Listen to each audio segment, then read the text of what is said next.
आपण या व्हिडिओमध्ये 10th स्टँडर्ड सायन्स 1चा chapter number 6 that is reflection of लाईटचा स्टडी करणार आहोत. ओके, आता रिफ्लेक्शन ऑफ लाईट काय असतं पहा.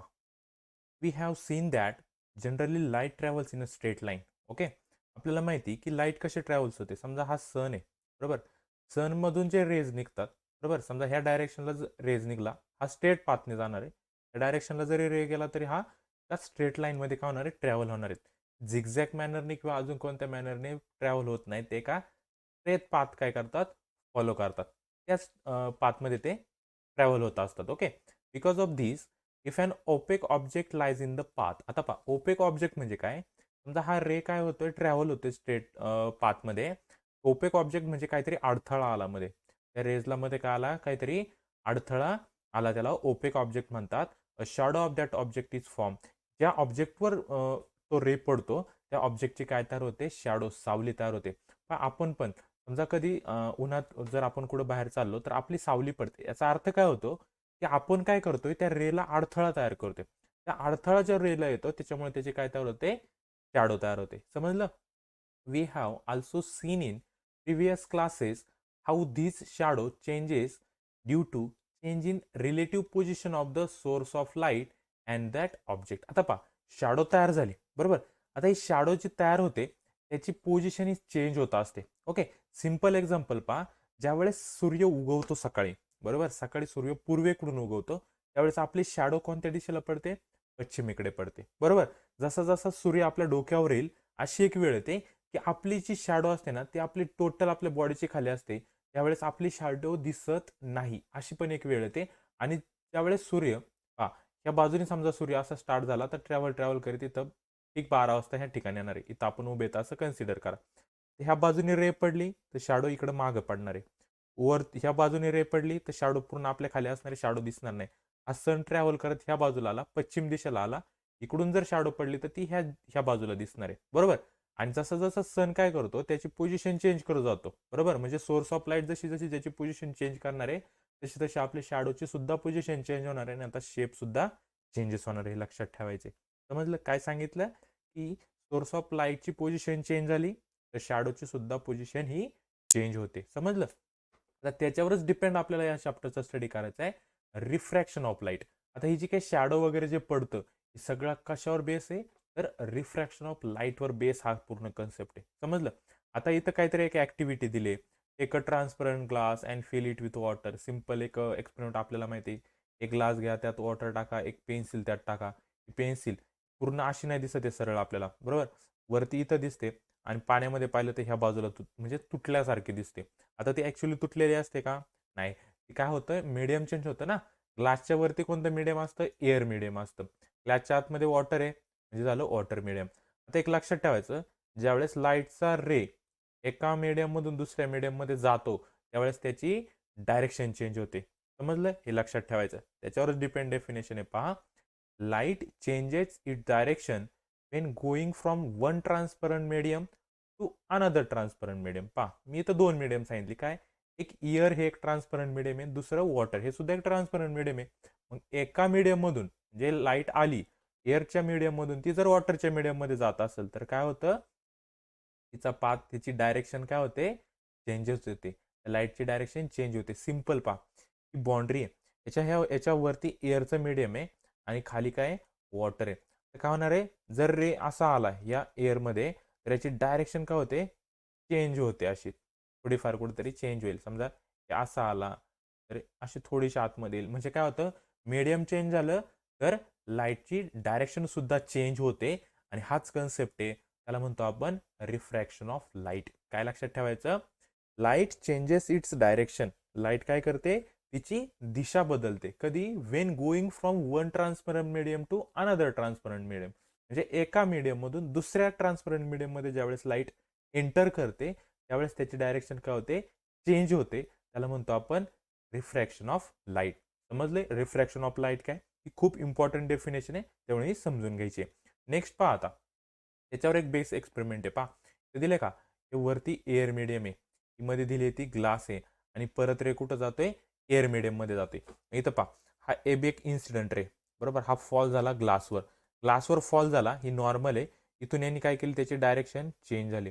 परत ग्लास मिडियममधून वॉटर मिडियम एअर मिडियममध्ये जाताना परत त्याची डायरेक्शन चेंज झाली. म्हणजे इथं काय झालं, लाईटचं रिफ्रॅक्शन झालं. समजलं?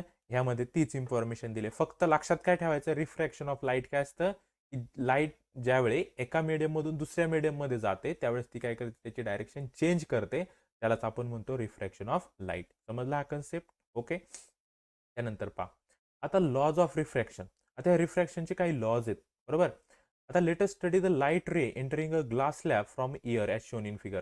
इथे एक फिगर दिली, या एअरमधून एअर रे कुठे एंटर होते, एका ग्लास स्लॅबमध्ये, म्हणजे काचेचा एक मोठा एक काच आहे, त्यामध्ये काय होते, ती लाईट एंटर होते. आता इथं काय द्यायला सांगितले पहा, ही जी एन दिसतोय ना, ही हा आपला इन्सिडंट रे, म्हणजे तो रे तिकडे येतोय.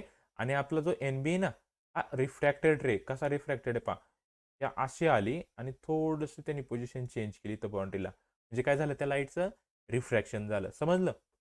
त्यात त्यांनी फर्स्ट काय सांगितले पहा, incident ray and refracted ray at the point of incidence are on the opposite sides of the normal to the surface of the slab at that point. पहा काय सांगितलं डायग्राममध्ये. डायग्राममध्ये काय सांगितले, जी बाउंड्री बरोबर का दिली ना, इन्सिडंट रे अँड रिफ्रॅक्टेड रे.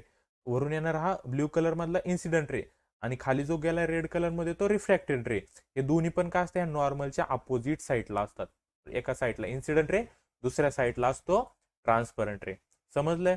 हा फर्स्ट पॉईंट सांगितलाय. त्यानंतर सांगितलंय अँड 3, त्याच्यात कोण, incident ray, refracted ray and normal are in the same plane. पहा, इन्सिडंट रे, रिफ्रॅक्टेड रे आणि नॉर्मल एका असतात, एका सेम प्लेन मध्ये असतात. हा त्याचा फर्स्ट लॉ आहे. काय, की incident ray, refracted ray and normal are in the same plane. आणि दुसरं काय त्याच्यातच, की incident ray and refracted ray are opposite sides of the normal. समजला पाहिजे फर्स्ट लॉ. सेकंड पहा, for a given pair of media, here air and glass, दोन medium इथं, एक पहिलं वरचं एअर आहे आणि दुसरं मीडियम काय, ग्लास आहे. त्याचा रेशो आपण दाखवतो sine i to sine r. पहा, आता साइन आय काय ते नीट समजून घ्या. आय हा इन्सिडंट रेचा नॉर्मल बरोबर झालेला अँगल. पहा, इन्सिडंट रे इकडून आला, बरोबर का, आणि ही नॉर्मल आहे. या दोन्हींच्या मध्ये जो अँगल होतो त्याला आपण आय म्हणतो. आणि रिफ्रॅक्टेड रे आणि नॉर्मलच्या मध्ये जो अँगल होतो त्याला आपण आर म्हणतो. यांचा रेशो म्हणजे कसा घ्यायचा, sine i upon sine r. हा जो रेशो असतो हा कसा असतो, कॉन्स्टंट असतो. कसा असतो, कॉन्स्टंट असतो. हा चेंज होत नाही. Here I is the angle of incident, जो इन्सिडंट रे आणि नॉर्मलच्या मध्ये होतो तो इन्सिडंट अँगल. आणि रिफ्रॅक्टेड रे आणि नॉर्मलच्या मध्ये जो आर तयार होतो त्याला म्हणतो आपण रिफ्रॅक्शन. समजले हे ते दोन लॉ. ओके. त्यानंतर पुढे पहा, रिफ्रॅक्टिव्ह इंडेक्स काय असतं. सिंपल याच्यात काय लक्षात ठेवायचं मी सांगतो, की refractive index depends on velocity of light in the medium. हे मेन लक्षात ठेवायचं. मल्टिपल चॉईसला विचारू शकतात काय, की रिफ्रॅक्टिव्ह इंडेक्स जो असतो ना, तो त्या लाईटच्या ज्या मीडियम मध्ये जी लाईट ट्रॅव्हल होते त्याच्या व्हेलॉसिटीवर डिपेंड असतो. समजलं? आता हा रेशो काय, रिफ्रॅक्टिव्ह इंडेक्स काय, the change in the direction of light ray while entering different media is different. It is related to the refractive index of the medium. म्हणजे कोणत्या मीडियम मध्ये तिचा किती अँगल असणार आहे हा त्या मीडियमवर डिपेंड असतो. समजलं? याच्यात फक्त लक्षात काय ठेवायचा, स्नेल्स लॉ लक्षात ठेवायचा रिफ्रॅक्टिव्ह इंडेक्सचा. काय, की sine i upon sine r equal to constant. संपलं. तेव्हा किंवा एन दाखवा. हा एवढं लक्षात ठेवलं रिफ्रॅक्टिव्ह इंडेक्स मध्ये तरी चालतं. आणि इथं फक्त लक्षात ठेवायचं काय, N is called as the refractive index of the second medium with respect to first medium. काय, second medium with respect to first medium. This law is also called as a Snell's law. यालाच काय म्हणतात, Snell's law सुद्धा म्हणतात. समजलंय? हा refractive index काय असतं, हे नॉर्मल जे म्हणून सिंपल सिंपल लक्षात ठेवायच्यात फक्त. ओके. त्यानंतर पुढं पहा, तर आपल्याला काही एक्झाम्पल हे नाही केलं तरी चालेल, की तर आपल्याला रिफ्रॅक्टिव्ह इंडेक्स दिल्यात फक्त सबस्टन्सची. एअर आहे त्याची रिफ्रॅक्टिव्ह इंडेक्स एवढे असते, आईसची रिफ्रॅक्टिव्ह इंडेक्स, असे वेगवेगळ्या आपल्या माहितीसाठी आपल्याला फक्त काय दिलेत, रिफ्रॅक्टिव्ह इंडेक्स दिलेत. ओके. नेक्स्ट पहा, आता आता इथं आपल्याला एक रिफ्रॅक्टिव्ह इंडेक्सचा फॉर्म्युला तयार केलाय. ओके. आपण फक्त इथं फॉर्म्युला पाहणार आहे. डायग्राम मध्ये काय दिले आपल्याला, let the velocity of light in the medium 1. आता पहा, हे जे वरती दिसतंय ते फर्स्ट मीडियम आहे, जी ग्लास आहे ते आपलं सेकंड मीडियम आहे. लक्षात ठेवा. आता जी लाईट आहे त्याची स्पीड म्हणजे व्हॅलॉसिटी, पहिल्या मीडियम मध्ये समजा त्याची स्पीड आहे V1. स्पीड म्हणजेच व्हॅलॉसिटी, हा विसरायचं नाही. काय, स्पीडलाच व्हॅलॉसिटी म्हणतात. ओके. हे विसरायचं नाही. एकच कन्सेप्ट स्पीड आणि व्हॅलॉसिटीचा. ओके. पहिल्या मीडियमची स्पीड आहे V1 आणि सेकंड मीडियमचं स्पीड आहे आपण V2 असं कन्सिडर केलं. Okay. Refractive index of the second medium with respect to first medium. पहा रिफ्रॅक्टिव्ह इंडेक्स कशी लिहितात नीट लक्षात द्या. समजा असं लिहिलंय रिफ्रॅक्टिव्ह इंडेक्सचा कॉन्स्टंट आहे आणि याच्या समोर 2 लिहिलंय आणि याच्या पुढे 1 लिहिलंय. तर याचा अर्थ काय होतो refractive index of second medium with respect to first medium. Okay. आणि जर असं लिहिलं असेल 1 आधी असेल तर याचं कसं म्हणतात refractive index of first medium with respect to second medium. समजलंय. इज इक्वल टू काय पहा इथं जो आपल्याला काय दिलं refractive index of second medium with respect to first medium is equal to the ratio of the velocity of the light in medium 1 to that the medium 2. यांचा काय करायचा व्हॅलोसिटीचा रेशो घेतला तर आपल्याला हे रिफ्रॅक्टिव्ह इंडेक्सची व्हॅल्यू निघते. मग कसं काढणार पहा refractive index of second medium with respect to first equal to दोन्हीचा रेशो. मग वरती काय घेतो आपण velocity of first medium divided by velocity of second medium. संपलं. हा सुद्धा एक रिफ्रॅक्टिव्ह इंडेक्सचा मेन फॉर्म्युला आहे. समजलं. याच्यात हेच लक्षात ठेवायचं. ओके. नेक्स्ट पहा आता हे 3 लॉ आहेत आपल्याला कशाचे refraction of light in different media कसं होतं पहा. फर्स्ट लॉ नीट समजून घ्या. when a light ray passes from a rare medium to a denser medium it bends toward the normal. पहा हे बाहेरचं रेअर मीडियम आहे आणि हे डेन्सर मीडियम आहे. ज्यावेळेस लाईट रेअर मीडियम मधून डेन्सर मीडियम मध्ये येते त्यावेळेस हा जो रे कोणता आपला रिफ्रॅक्शन झालेला रे हा कुठं बेंड होतो तर नॉर्मलच्या बाजूला बेंड होतो. ऍक्च्युअली ही लाईन अशी जायला पाहिजे होती पण ती जी नॉर्मल आहे तिच्या बाजूला गेली. म्हणून हा फर्स्ट लॉ काय लक्षात ठेवायचा when a light ray passes from a rare medium to denser medium it bends toward the normal. तो रे नॉर्मलच्या बाजूला बेंड होतो. हा झाला फर्स्ट लॉ. 9th ला पण होता. सेकंड लॉ पहा आता याच्यात हा एक फर्स्ट लॉ लक्षात ठेवला की बाकीचे लॉ काय होतात लक्षात राहतात. ओके. तर सेकंड मीडियम मध्ये काय सांगितलंय फर्स्ट मीडियम मध्ये काय झालं होतं लाईटचा रे रेअर मीडियम मधून डेन्सर मीडियम मध्ये गेला होता. आता इथं काय होणार आहे डेन्सर मीडियम मधून जर रेअर मीडियम मध्ये गेला तर तो बेंड होतो अवे फ्रॉम द नॉर्मल. इथं होता टुवर्ड्स द नॉर्मल आणि इथं होतं away from the normal. Towards म्हणजे नॉर्मलच्या बाजूला आणि अवे म्हणजे नॉर्मल पासून लांब. मग पहा डेन्सर मीडियम मधून ज्यावेळेस रेअर मीडियम मध्ये जातो तो नॉर्मल पासून लांब जातो म्हणजे अवे जातो. हा झाला सेकंड लॉ. थर्ड लॉ पहा when the light ray is incident normally. पाहता लाईट रे असा तिरपा नाही आलेला सरळ आलाय नॉर्मल सारखाच. तो जर नॉर्मल आला at the boundary between two media it does not change its direction and hence does not get refracted. पहा जर सरळ आला परपेंडिक्युलर आला तर त्याचं रिफ्लेक्शन न होता तो दुसऱ्या मीडियम मध्ये सुद्धा सरळच जातो. समजले. हे 3 लॉ खूप इम्पॉर्टंट आहे. खूप इम्पॉर्टंट लॉ आहे. डायग्राम सहित लक्षात ठेवायचं. ओके. नेक्स्ट पहा समजले हे 3 लॉ. आता त्याच्यावर बेस आपल्याला रिफ्लेक्शन एक कन्सेप्ट आहे ट्विंकलिंग ऑफ स्टार. आपण आकाशात तारा लुकलुक करताना पाहतो बरोबर पण तो तारा ऍक्च्युली लुकलुक होत नाही. हा कन्सेप्ट तुम्हाला सांगायच्या आधी मी एक्सपेरिमेंटली सांगतो. स्टार दिसतो आपल्याला आकाशात बरोबर पण हा जो स्टार आहे आपण इथं उभे असं कन्सिडर करा. आपण इथं उभे ओके आणि आपण काय करतोय त्या स्टारला वॉच करतोय बरोबर पण हा जो स्टार आहे तो आपल्याला लुकलुक करताना दिसतोय बरोबर. आता हा लुकलुक करताना म्हणजे तो तिथं ऍक्च्युअल तो लुकलुक करतो का नाही. स्टारला स्वतःची काय असते लाईट असते त्याच्यामुळे स्टार लुकलुक करत नाही. तो फक्त आपल्याला दिसतो. का दिसतो असं पहा. आता आपल्यापासूनच आपण जिथं अर्थवर आहे समजा आणि हे स्पेसमध्ये आपल्यामध्ये खूप जास्त डिस्टन्स आहे बरोबर. मग आपण जर त्या स्टारकडे पाहत असेल तर आपल्या लाईट रे स्ट्रेट जातो का रे तर नाही. का स्ट्रेट जात नाही त्याचं कारण आपल्याला समजून घ्यायचे. आपण ज्यावेळेस अर्थ पासून वरती स्पेसमध्ये पाहतो इथं डिफरंट लेअर असतात. वरती का असतात डिफरंट लेअर असतात स्पेसमध्ये बरोबर. मग काही लेअरमध्ये इथं धुळीचे कण असेल इथं वॉटर ड्रॉपलेट्स असेल किंवा बाकीचे काही सबस्टन्स असेल. ज्यावेळेस ह्या स्टार पासून लाईट निघते बरोबर ह्या मीडियम मध्ये आले हे मीडियम चेंज होत गेलं म्हणजे लाईट रे काय होणार आहे असा कुठंतरी बेंड होत होत होत होत आपल्याकडे येणार आहे. कारण आपण आताच लॉ पाहिला की मीडियम जर चेंज झालं तर राईटचा रे का होतो बेंड होत असतो सारखा. त्याचं रिफ्रॅक्शन होत असतं आणि हे रिफ्रॅक्शन जे होतं ना त्यामुळेच आपल्याला हा स्टार ट्विंकलिंग करताना दिसतो. हे त्याच्या मागचं रिझन आहे. समजलं. आता हेच आपल्याला इथं फक्त थोडंसं सायंटिफिक लँग्वेजमध्ये पाहिजे. ओके. हा मेन कन्सेप्ट कळला. पहा आता local atmospheric condition affect the refraction of light to some extent. पहा मी सांगितलं ॲटमॉस्फेरिक कंडिशनमध्ये म्हणजे स्पेस पासून आपल्यापर्यंत जे मध्ये जो लेअर असतो ना त्यामध्ये काय असतं वेगवेगळे मीडियम असतात तीच म्हणजे आपलं झालं atmospheric condition.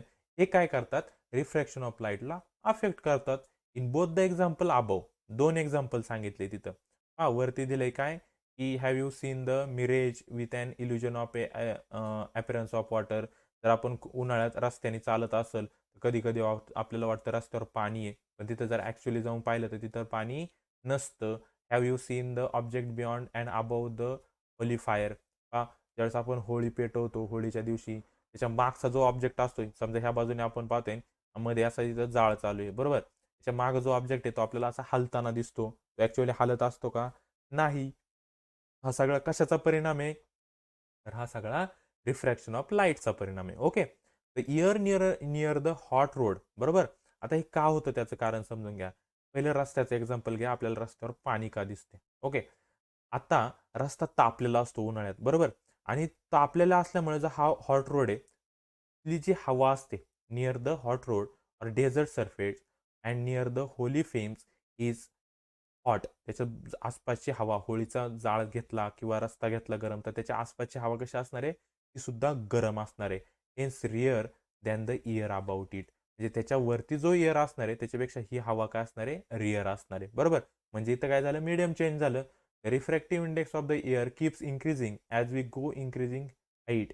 In the first case above, the direction of light ray coming from a distance keep changing according to the law of refraction. जे आपल्याला रस्त्यावर पाणी दिसतं, कुठून? लांबून दिसतं. जवळ गेल्यावर दिसतं का? नाही. त्याच्यामध्ये हॉट एअर इथं असते, इकडं कोल्ड एअर असेल, म्हणजे मीडियम काय होत जातात? चेंज होत जातात. म्हणजे इथं काय होतं? रिफ्रॅक्शन होतं. आणि ह्याच रिफ्रॅक्शनमुळे आपल्याला तो भास होत असतो. होळीचं एक्झाम्पल घ्या किंवा ह्या रोडचं एक्झाम्पल घ्या किंवा ट्विंकलिंग ऑफ स्टारचं एक्झाम्पल घ्या. समजलं? The light ray coming from a distanced object appear to coming from the image of an object inside the ground as shown in figure. इथे मिरेज दिले पहा. समजा हे ॲक्च्युअल आपलं झाड आहे, बरोबर. आणि इथं हॉट एअर याच्या जवळ, आणि इकडून जे आपण पाहतो तिथं कोल्ड एअर आहे. म्हणजे दोन्हीचे मीडियम कसे आहेत? वेगवेगळे आहेत, बरोबर का. हे मीडियम वेगवेगळे असल्यामुळं आपण हे जे झाड पाहतो ना, त्याच्यात काय होतं? रिफ्रॅक्शन होतं पहा इथं लाईटचं. आणि ॲक्च्युली ते झाडाची आपल्याला अशी पाण्यात सावली दिसते. हे तर माहिती आहे ना आपल्याला. आपण कशाचा कन्सेप्ट आहे? ट्रान्सफरंट ऑफ रिफ्रॅक्शन ऑफ लाईटचा, म्हणजेच त्याला आपण मिरेज म्हणतो, भास म्हणतो, भास. ॲक्च्युअली ते पाण्यामध्ये असतं का झाड? किंवा कुठं त्याचे एक मेन आपलं झाड सोडलं किंवा रस्त्यावर कधी पाणी असतं का? नाही. ते काय म्हणतात? त्याला मिरेज म्हणतात. म्हणजे आपल्याला ते भास होत असतात. कशामुळे? तर ह्या चेंज ऑफ मीडियममुळे. समजलं? In the second example, the direction of light rays coming from the object beyond the Holi fire changes due to changing refractive index above the air. होळीचं पण सेम तसंच आहे. होळी जिथं आपण पेटवतो त्याच्या आजूबाजूची हवा काय होते? गरम होते. आपण जिथं उभा असतो तिथं हवा थोडीशी थंड असते. दोन्हींमध्ये काय? दोन्हींच्या रिफ्रॅक्टिव्ह इंडेक्समध्ये डिफरन्स आहे. त्याच्यामुळे आपल्याला त्याच्या बाजूचे ऑब्जेक्ट काय? मूव्ह होताना दिसतात, असे हलताना दिसतात. समजलं हा कन्सेप्ट? ओके. आता इथं each of the atmospheric condition of refraction of light can be seen in the twinkling of the star. हे एक्झाम्पल मी तुम्हाला आत्ताच समजून सांगितलं ट्विंकलिंग ऑफ स्टारचं. Stars are self luminous. त्यांना स्वतःचा प्रकाश असतो. ल्युमिनियस म्हणजे प्रकाश. And can be seen at night in the absence of sunlight. आणि आपल्याला ते रात्रीचे दिसतात in absence of sunlight. They appears to be a point source because of air being at a very large distance from us. आपल्याला खूप छोटे दिसतात ना स्टार, पण तेवढे छोटे ते स्टार नसतात, की ते खूप आपल्या सनपेक्षा पण ते मोठे स्टार असतात. पण ते खूप लांब असल्यामुळे ते आपल्याला छोटे दिसतात. As the density of air increases with lowering height above the surface of earth, the refractive index also increases. पहा हे लक्षात ठेवायचं. जर एअरची डेन्सिटी वाढली, काय? एअरची डेन्सिटी इन्क्रीज झाली, रिफ्रॅक्टिव्ह इंडेक्स सुद्धा इन्क्रीज होतो. समजलं? Star light coming towards us travel from a rare medium to denser medium and constantly bends toward the normal. मी आत्ताच सांगितलं, जिथं स्टार असतो आणि जिथं आपण उभे असतो, आपल्या दोन्हींच्या मीडियममध्ये स्टारचं मीडियम असतं रिअर मीडियम, आणि आपण जिथं असतो अर्थवर ते असतं डेन्सर मीडियम. आता मीडियम चेंज होतं म्हणून इथं निघणारे जे रे असतात ना ते बेंड होतात, बरोबर का, टुवर्ड द नॉर्मल. समजा असं कन्सिडर करा. 2 मिनिट मी तुम्हाला त्याची एक डायग्राम दाखवतो. पहा, असं कन्सिडर करा, इथं स्टार आहे आणि इथं आपण आहे, बरोबर. आणि आपल्यामध्ये काय? एक बाउंड्री आहे. वरचं मीडियम आहे रेअर मीडियम, आणि खालीचे आपण जे आहे ते डेन्सर मीडियम. ओके. आता रे पासून आता इथं नॉर्मल आहे असं कन्सिडर करा. ह्या स्टार पासून काय झालं? एक रे निघाला, बरोबर. आणि हा रे काय होणार आहे, इथं बाउंड्री चेंज झाली, rare medium to denser medium मध्ये जाताना तो बेंड्स टुवर्ड द नॉर्मल होतो. म्हणजे ऍक्च्युअल स्टार इथं असतो पण तो आपल्याला इथं दिसतो. समजलं का? तर ह्या जी लाईट बेंड होते ना रिफ्रॅक्शन ऑफ लाईटमुळे, त्यामुळेच ते आपल्याला भास होतात. समजलं? इथं पहा, ऍक्च्युअल स्टार इथे आहे पण तो आपल्याला कुठं दिसतो, त्याची पोझिशन दुसरीकडे दिसते. कशामुळं? तर ह्या रिफ्रॅक्टिव्ह इंडेक्समुळे. समजलं? समजला का हा concept twinkling of star? Same तसं प्लॅनेटचं सुद्धा असतं. The apparent position of the star keeps changing a bit. This is because of the motion of atmospheric air and changing air density and temperature. Because of this, the refractive index of the air keep changing continuously.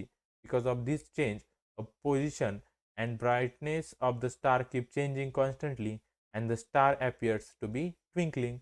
Same तेच सांगितलं बघा twinkling of स्टारचं. काय सांगितलंय? The apparent position of the star keep changing a bit. त्याची position आपल्याला change झाल्यासारखे वाटते. बरोबर? कशामुळं? तर this is because of the motion of atmospheric air. जे ॲटमॉस्फेरिक एअरचं मोशन होतं त्याच्यामुळे रिफ्रॅक्शन होतं लाईटचं, त्याच्यामुळे ती आपल्याला जागा हल्ल्यासारखी दिसते स्टारची. दुसरं काय रिजन आहे? And changing air density and temperature. एअरची डेन्सिटी चेंज होते, टेम्परेचर चेंज होतं. Because of this the refractive index of air keep changing. त्याच्यामुळे एअरची जी रिफ्रॅक्टिव्ह इंडेक्स असते ती काय होते? चेंज होत असते आणि त्याच्यामुळे आपल्याला त्याचं ब्राईटनेसची पोझिशन कमी जास्त वाटते स्टारची. त्यालाच आपण ट्विंकलिंग ऑफ स्टार म्हणतो. समजलं? एवढा पॅराग्राफ फक्त पॉईंट वाईज लिहिला तरी चालेल. समजलं? ट्विंकलिंग ऑफ स्टारमध्ये. पुढचं पहा. We do not see twinkling of planet. आता हे झालं स्टारचं, पण आपल्याला प्लॅनेट का ट्विंकल होताना दिसत नाही मग?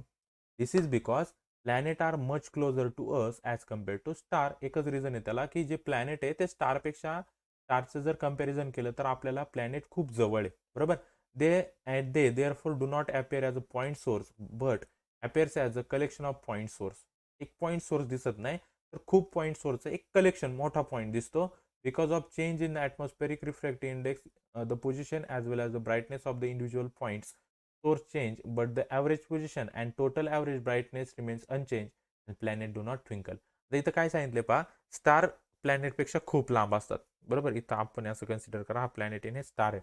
आता प्लॅनेट आपल्याला जवळ आहे म्हणून आपण आणि त्याच्याच्या मीडियममध्ये खूप जास्त फरक नसतो. जिथं रिफ्रॅक्टिव्ह इंडेक्स दोघांचे काय असणार आहे? सेम असणार आहे. रिफ्रॅक्टिव्ह इंडेक्स काय असणार आहे? सेम असणार आहे. म्हणून हे आपल्याला ट्विंकल होताना दिसत नाही. स्टार आपल्यापासून खूप लांब आहे, त्याची रिफ्रॅक्टिव्ह इंडेक्स आणि आपली रिफ्रॅक्टिव्ह इंडेक्समध्ये डिफरन्स असतो, त्याच्यामुळे स्टार ट्विंकल होताना दिसतात. समजले? हा. त्यानंतर अजून पुढे दिलं आपल्याला, की by sunrise we mean the appearance of the sun above the horizon. म्हणजे सूर्य उगवण्याच्या आधीच आपल्याला त्याचा जो प्रकाश दिसतो, सूर्य उगवण्याच्या आधी जो प्रकाश दिसतो, हे सुद्धा रिफ्रॅक्टिव्ह ऑफ इंडेक्सचाच एक परिणाम आहे. But the sun is some below the हॉरिझन.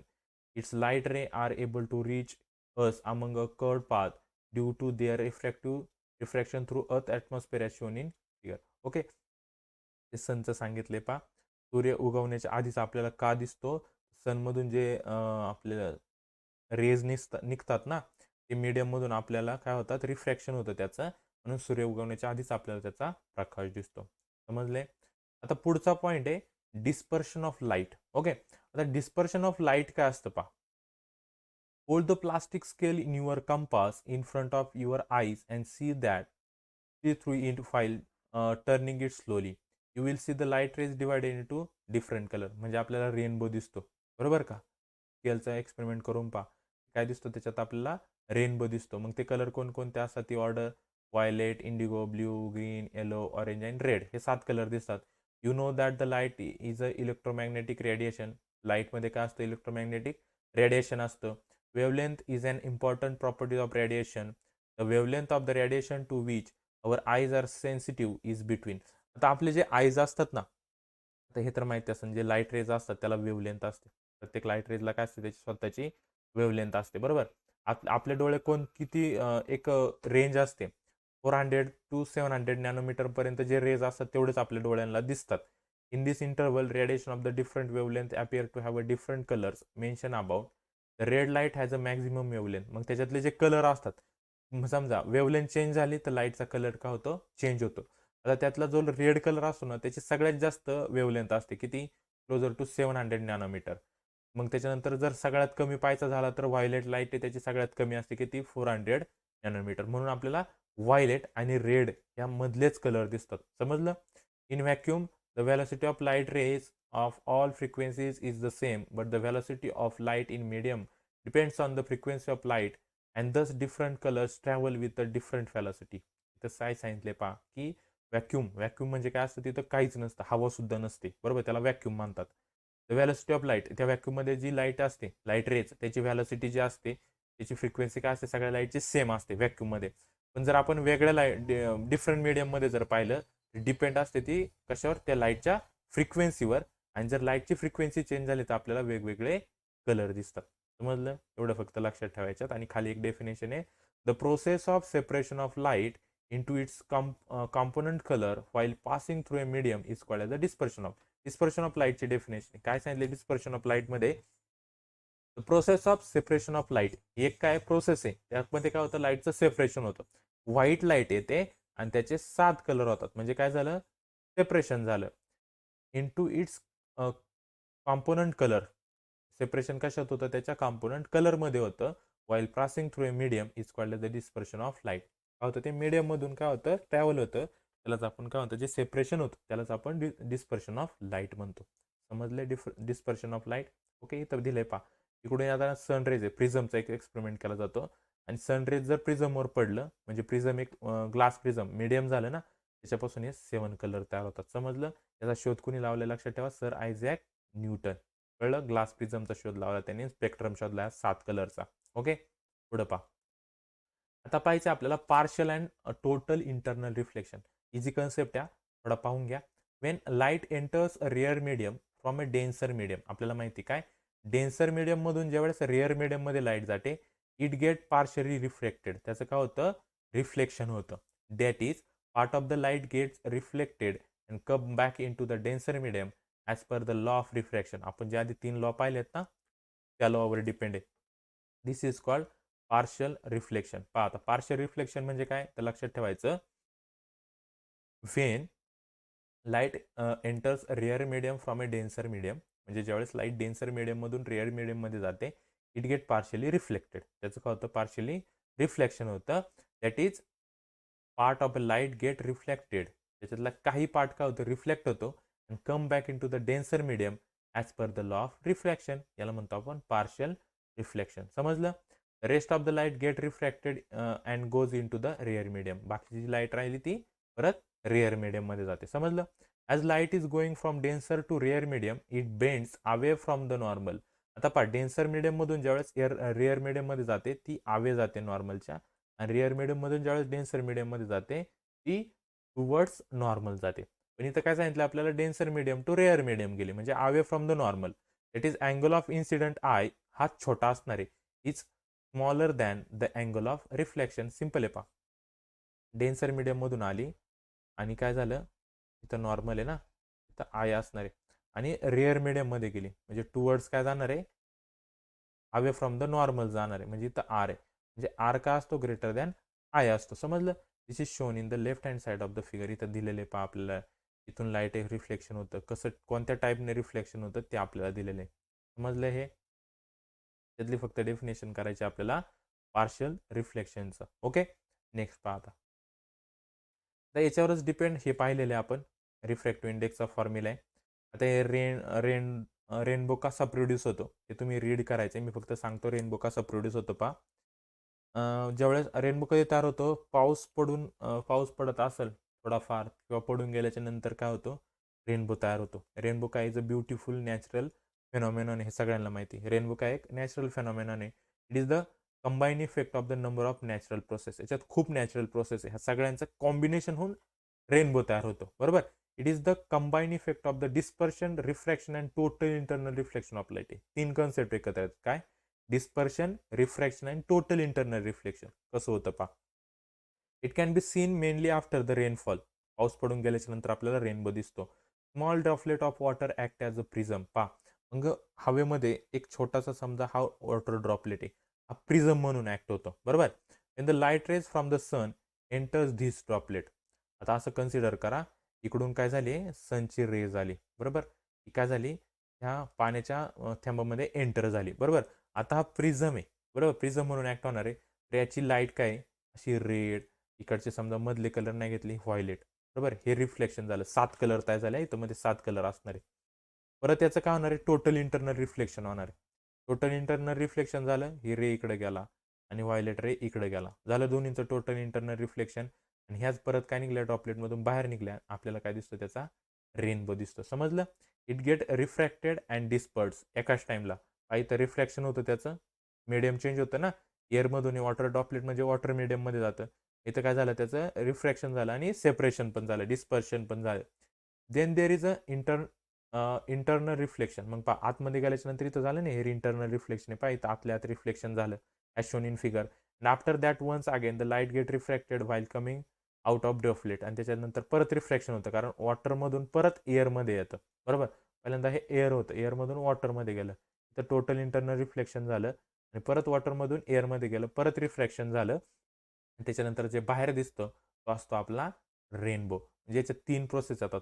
पहा कोणकोणत्या प्रोसेस मी परत सांगतो. जो व्हाईट रे आधी ड्रॉपलेटवर आला, इथं आला, झालं रिफ्रॅक्शन. काय झालं इथं, रिफ्रॅक्शन. म्हणे आणि इथं 7 कलर तयार झालं, म्हणजे डिस्पर्शन पण झालं. बरोबर. आतमध्ये गेला, इथं झालं टोटल इंटरनल रिफ्लेक्शन. आणि परत वॉटरमधून एअरमध्ये गेला, इथं परत झालं रिफ्रॅक्शन. म्हणजे एवढ्या प्रोसेस होऊन आणि मग रेनबो तयार होतो. समजले कसं होतं फॉर्मेशन ऑफ रेनबो, विचारलं जातं आहे. पुढं पहा. आता याच्यावर डिपेंड आपल्याला काय एक्झाम्पल याच्यावर विचारले जातात. फर्स्ट एक्झाम्पल पाहूयात आपण त्या टाईपमध्ये. पहा, the absolute refractive index of water is 1.36. बरोबर. आपल्याला काय दिलंय इथं, वॉटरचं रिफ्रॅक्टिव्ह इंडेक्स दिलंय. पहा इथं यांनी दाखवलंय का 1.36. Okay. What is the velocity of light. आपल्याला काय फाईंड करायचं आहे, velocity of light in water. आता इथं पहा 2 मीडियम आहे. काय सांगितले पहा, absolute refractive index of water. बरोबर. आणि आपल्याला काय दिले, velocity of light in vacuum. ती एक व्हॅलोसिटी दिली, ती V1 घेतली दिलेली. आपल्याला काय करायचं आहे, V2 फाईंड करायचं. वॉटरची मध्ये गेल्यावर लाईटची व्हॅलोसिटी फाईंड करायची. आपल्याकडे फॉर्म्युला आहे, refractive index is equal to V1 upon V2. याच्यात फक्त व्हॅल्यू टाका. त्यानं 1.36 इज इक्वल टू V1 ची व्हॅल्यू 3 × 10⁸ डिवायडेड बाय V2. समजलं. आता V2 कसा काढणार आहे, V2 इकडे डिवाइड, इकडे गेल्यावर मल्टिप्लाय झाला. बरोबर. इकडे मल्टिप्लाय, हा डिवाइड होणार, 3 × 10⁸ डिवायडेड बाय 1.36. आता याला कसं सॉल्व करणार पहा, 3 × 10⁸ ॲज इट इज ठेवायचं. हे 1.36 आहे ना, खाली 2 पॉईंट आहे, वरती 2 पॉईंट वाढवा, म्हणजे वरती 100 वाढवा, याला करा 136. याला किती करायचं, 136. आता 100 पहा, 10 म्हणजे असतो 10⁻1. बरोबर. 100 म्हणजे असतो 10⁻2. इथं काय करा, इथं डायरेक्ट 10⁻2 करा, म्हणजे इथं लिहिणार तुम्ही 3 × 10⁸ मल्टिप्लाय बाय 10⁻2 अपॉन 136. बरोबर. आता इथं काय होतं पहा, मल्टिप्लाय जर असेल तर पॉवरची ॲडिशन होते, म्हणजे इथं काय होणार आहे, 3 × 10⁻10 अपॉन 136. फक्त हे 3 आणि 136 ची डिव्हिजन करा, आपल्याला आन्सर भेटतं. इथं समजलं. इथं आले 10⁻8, काय टेन्शन नाही, त्यांनी डायरेक्ट केलं, आपलं आन्सर इथं वेगळं आलं तरी चालेल, तर पॉवर बरोबर आली पाहिजे. समजलं. इथं तुमचा 10⁻10 येऊन द्या, म्हणजे असेल पहा 3 अपॉन 136 × 10⁻10 येईल तुमचं. डिव्हिजन करा, 3 × 1 = 3, 3 × 4 = काय डिव्हिजन होईल ती करा. समजलं. किंवा काय करा, याला 300 करा आणि याला 10⁻8च ठेवा, 2 पॉईंट तिकडे टाका. आता सिम्पल होईल डिव्हिजन. कशी पण करा, तुम्हाला पाहिजे तशी डिव्हिजन. समजलं कसं सॉल्व करायचे. त्यानंतर पहा, पुढचं आपल्याला एक एक्झाम्पल दिले. त्या एक्झाम्पलमध्ये काय सांगितले पहा, यात म्हटलं आपल्याला की light travels with the velocity. Light एक व्हॅलोसिटी दिली लाईटची V1, ती व्हॅल्यू घेतली in a medium. On entering second medium, दुसऱ्या मीडियममध्ये एंटर झाले, त्याचं स्पीड दिले. बरोबर. आणि आपल्याला रिफ्रॅक्टिव्ह इंडेक्स काढायचं. येतं तर सिम्पल फक्त डिव्हिजन करायची, आपल्याला काय भेटणार, त्याची रिफ्रॅक्टिव्ह इंडेक्स भेटणार आहे. त्याच्यात लक्षात ठेवायचं, what is the refractive index of the second medium with respect to first. Second medium with respect to first. बरोबर. इथं फॉर्म्युला काय याचा, V1 अपॉन V2 आहे. बरोबर. आणि हे जर चेंज झालं, first medium with respect to second सांगितलं, तर V2 अपॉन V1 करतात. हे नीट लक्षात ठेवा, बुकमध्ये एकच फॉर्म्युला दिलाय, पण याच्यावर डिपेंड असतं. Second medium with respect to 1 असं, first medium with respect to second, तर हा फॉर्म्युला असतो. समजले कसं सॉल्व करायचे ते. ओके. होता आपला 6 नंबरचा chapter, refraction of light. Okay. यानंतरच्या व्हिडिओमध्ये आपण नेक्स्ट चॅप्टर पाहूया.